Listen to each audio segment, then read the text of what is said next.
নমস্কাৰ আপোনালোকে চাবলৈ আৰম্ভ কৰিছে মিডিল অসম আৰু মই জাকাৰিয়া এই মুহূৰ্তত দিবলৈ লৈছো আজিৰ ৰাতিপুৱাৰ বহুকেইটা গুৰুত্বপূৰ্ণ খবৰ দেশৰ কোটি কোটি কৃষকলৈ আহিছে সুখবৰ আমি পুনৰবাৰ জনাই আছো যিসকল কৃষক আছে সেই কৃষকসকলৰ বাবে ইতিমধ্যে আহি পৰিছে সুখবৰ জুন মাহতে হিতাধিকাৰীয়ে লাভ কৰিব 20 নং কিস্তিৰ ধন 24 ফেব্ৰুৱাৰীত কৃষকৰ একাউণ্টত সোমাইছিল 19 নং কিস্তিৰ ধন ডিবিডিৰ জৰিয়তে প্ৰায় 9 কোটি কৃষকৰ একাউণ্টত সোমাইছিল 19 নং কিস্তি হিতাধিকাৰীৰ তালিকাত নাম আছে নে নাই আপুনিও চাব পাৰিব আমি পুনৰবাৰ জনাই আছো pmkisan.gov.in অফিচিয়েল ৱেবছাইটত গৈ আপুনি তথ্য লাভ কৰক যিসকলৰ পিএম কিষানত নাম আছে এইসকলে লাভ কৰিব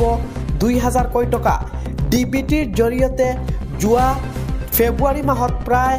9 কোটি কৃষকে লাভ কৰিছিল এই টকাসমূহ আৰু ইতিমধ্যে জুন মাহত 20 নম্বৰ কিস্তিৰ টকাসমূহ সোমাব ৰাতিপুৱাৰ পৰৱৰ্তী খবৰটো হৈছে চলিত শিক্ষা বৰ্ষটো হ'ব কম্পাৰ্টমেণ্টেল পৰীক্ষা সৰ্বাধিক 3টা বিষয়ত অৱতীৰ্ণ হ'ব পাৰিব কম্পাৰ্টমেণ্টেল পৰীক্ষা ইয়াৰ বাবে অনলাইন পদ্ধতিৰে কৰিব লাগিব আবেদন দাখিলৰ বাবে শীঘ্ৰেই মুকলি হ'ব নিৰ্দিষ্ট পৰ্টেল ইয়াৰ বাবে ASSEBয়ে জাৰি কৰিছে প্ৰয়োজনীয় নিৰ্দেশনা আমি পুনৰবাৰ জনাই আছো যোৱা কিছুদিন আগতে যেহেতু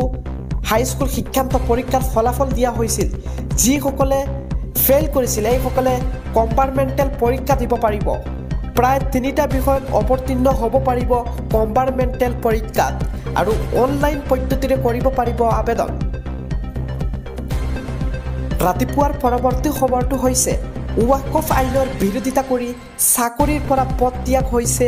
IPS বিষয়া মুছলমান সমাজৰ বাবে ন্যায় বিচাৰি চাকৰি এৰিলে IPS নুৰুল হুদাই পদত্যাগৰ পিছতে বিহাৰৰ ৰাজনীতিত এন্ট্ৰি নুৰুল হুদাৰ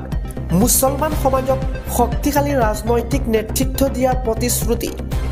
IPS নুৰুল হুদাই যোগদান কৰে বিকাশশীল ইনসান পাৰ্টিত বিহাৰৰ 18% মুছলমানক একত্ৰিত কৰাৰ লক্ষ্য কৰিছে নুৰুল হুদাৰ ৰাতিপুৱাৰ পৰৱৰ্তী খবৰটো হৈছে প্ৰসংগ হৈছে উচ্চতৰ মাধ্যমিক প্ৰথম বৰ্ষৰ প্ৰশ্নকাকত ফাদিল সন্দৰ্ভত CIDৰ অভিযান অংকৰ প্ৰশ্নকাকত ফাদিল কৰি CIDৰ জালত পৰিছে এজন CIDয়ে গ্ৰেপ্তাৰ কৰিলে মুহাম্মদ আশিক নামৰ এজনক মুহাম্মদ আশিকৰ পিতৃ এখন ব্যক্তিগত বিদ্যালয়ৰ গৰাকী অভিযান কালত আৰক্ষীয়ে লাভ কৰিছে ধন লেনদেনৰ বহুতো তথ্য